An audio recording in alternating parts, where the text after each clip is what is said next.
পৃথিবীতে প্রতিদিন হাজার হাজার মানুষ জন্মায়, আবার হাজার হাজার মানুষ চলে যায়। কিন্তু এর মাঝখানে যে সময়টুকু আমরা পাই তাকে কি আমরা আসলেই জীবন বলি, নাকি আমরা কেবল সময়ের স্রোতে গা ভাসিয়ে ক্যালেন্ডারের পাতা উল্টে যাচ্ছি আর ভাবছি এটাই জীবন?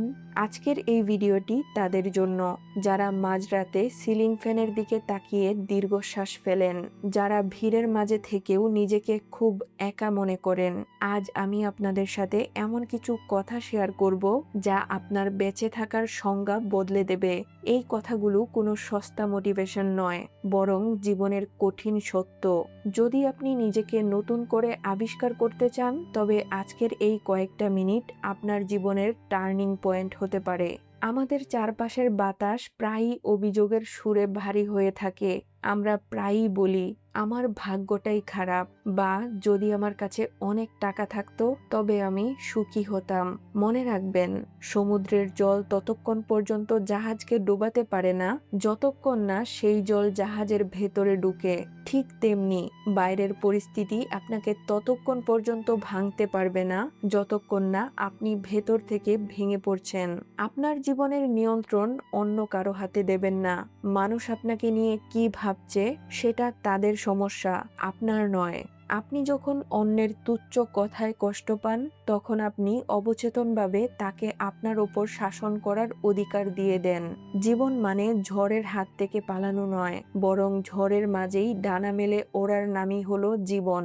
আজ এই মুহূর্তে দাঁড়িয়ে নিজেকে কথা দিন, পরিস্থিতি যেমনই হোক আপনি তার শিকার হবেন না, বরং আপনিই হবেন পরিস্থিতির কারিগর। ফেসবুক বা ইনস্টাগ্রাম স্ক্রল করার সময় অন্যের সাজানো জীবন দেখে নিজের অগোছালো জীবনটাকে তুচ্ছ ভাববেন না। মনে রাখবেন, মানুষ কেবল তার সেরা মুহূর্তগুলোই ইন্টারনেটে শেয়ার করে। কেউ তার রাতের চোখের জল, না পাওয়ার বেদনা কিংবা ক্লান্তির দীর্ঘশ্বাসগুলো ইন্টারনেটে আপলোড করে না। আপনার লড়াইটা আপনার নিজের সাথে। গতকাল আপনি যা ছিলেন, আজ তার থেকে এক কদম এগিয়ে যাওয়াই হলো প্রকৃত সাফল্য।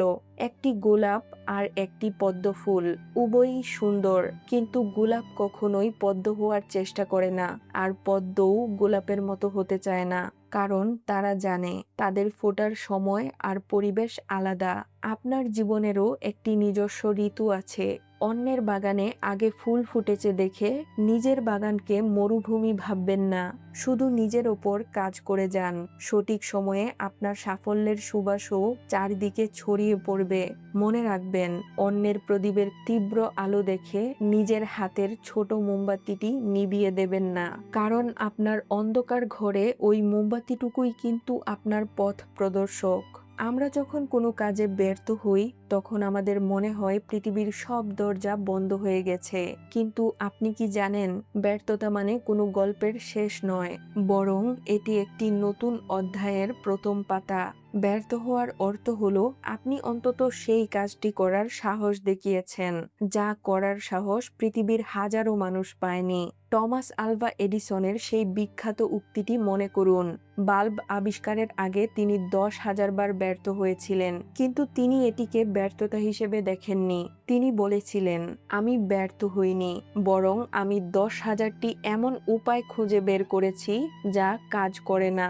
প্রতিটি ভুল আপনাকে শেখায় আপনার দুর্বলতা কোথায়, আর প্রতিটি হোঁচট আপনাকে শেখায় কিভাবে আরো শক্ত করে সাবধানে পা ফেলতে হয়। আপনার জীবনের পথ চলায় যদি আপনি পড়ে যান, তবে উঠে দাঁড়ান। যদি উঠে দাঁড়ানোর শক্তি না পান, তবে হামাগুড়ি দিয়ে সামনে এগিয়ে যান। কিন্তু খবরদার, থেমে যাবেন না।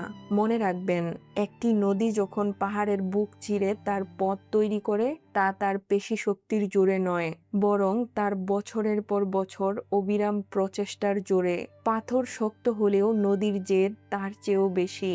আপনার জীবনও আপনাকে ততক্ষণ হারাতে পারবে না যতক্ষণ না আপনি নিজে মনে মনে হার স্বীকার করে নিচ্ছেন।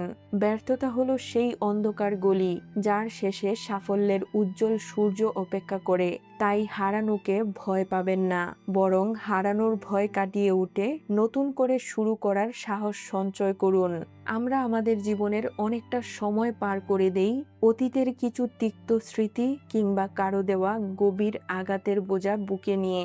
আপনি কি জানেন এই ঘৃণা, ক্ষোভ কিংবা প্রতিশোধ নেওয়ার ইচ্ছা অন্য কারোর কোনো ক্ষতি করে না, বরং এটি উইপোকার মতো আপনার ভেতরটাকেই ধীরে ধীরে কুড়ে কুড়ে খায়। হৃদয়ে একরাশ ক্ষোভ নিয়ে বেঁচে থাকার মানে হলো অন্যের ভুলের শাস্তি প্রতিদিন নিজেকে দেওয়া। কাউকে ক্ষমা করার অর্থ এই নয় যে তিনি আপনার সাথে যা করেছেন তা সঠিক ছিল, কিংবা এর মানে এই নয় যে তাকে আবার আপনার জীবনে জায়গা দিতে হবে।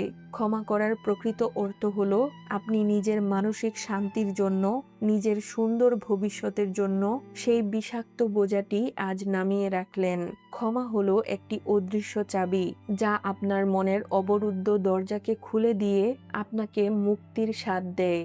অতীতকে আঁকড়ে ধরে পড়ে থাকলে আপনার বর্তমানের সুন্দর মুহূর্তগুলো বালির মতো হাত থেকে ফসকে যাবে। যা হয়ে গেছে তা পৃথিবীর কোনো শক্তি দিয়েই আপনি বদলাতে পারবেন না, কিন্তু যা হতে যাচ্ছে তাকে সুন্দর করার পূর্ণ ক্ষমতা আপনার হাতেই আছে।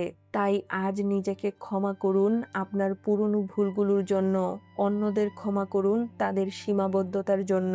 একবার বুক ভরে শ্বাস নিন এবং সেই সব তিক্ততাকে বাতাসের সাথে ছেড়ে দিন। মনে রাখবেন, হালকা না হলে আপনি কখনো উঁচুতে উঠতে পারবেন না।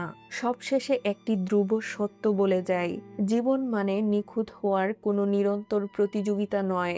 জীবন হলো অপূর্ণতার মাঝেই পূর্ণতা খুঁজে পাওয়ার এক অদ্ভুত শিল্প।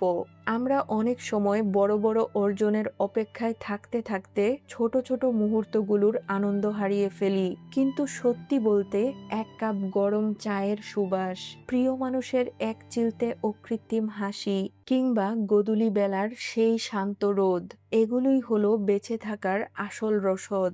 আপনি এই পৃথিবীতে কোনো কারণ ছাড়াই আসেননি। আপনার অস্তিত্বের একটি গভীর অর্থ আছে, একটি বিশেষ উদ্দেশ্য আছে। হয়তো সেই উদ্দেশ্যটি হলো অন্য কারো অন্ধকার জীবনে আলো হয়ে জ্বলে ওঠা, কিংবা নিজের ভেতরের সুপ্ত প্রতিভা দিয়ে পৃথিবীকে একটু সুন্দর করা। সেই উদ্দেশ্যটি খুঁজে বের করার দায়িত্ব আপনারই। যাওয়ার আগে শুধু এই কথাটি হৃদয়ে গেঁথে নিন, আপনার জীবনের বইটির এই পাতাটি হয়তো অগোছালো ছিল, কিন্তু তার মানে এই নয় যে পুরো গল্পটা শেষ হয়ে গেছে। আপনি কেবল একটি নতুন এবং শক্তিশালী অধ্যায় শুরু করার দোরগোড়ায় দাঁড়িয়ে আছেন। ভালো থাকুন, নিজের ওপর বিশ্বাস রাখুন এবং আপনার স্বপ্নের পথে অবিচল থাকুন, কারণ পৃথিবী আপনার জয়ের অপেক্ষায় আছে। দেখা হবে পরবর্তী ভিডিওতে। সেই পর্যন্ত সবাই অনেক অনেক ভালো থাকবেন। আল্লাহ হাফেজ।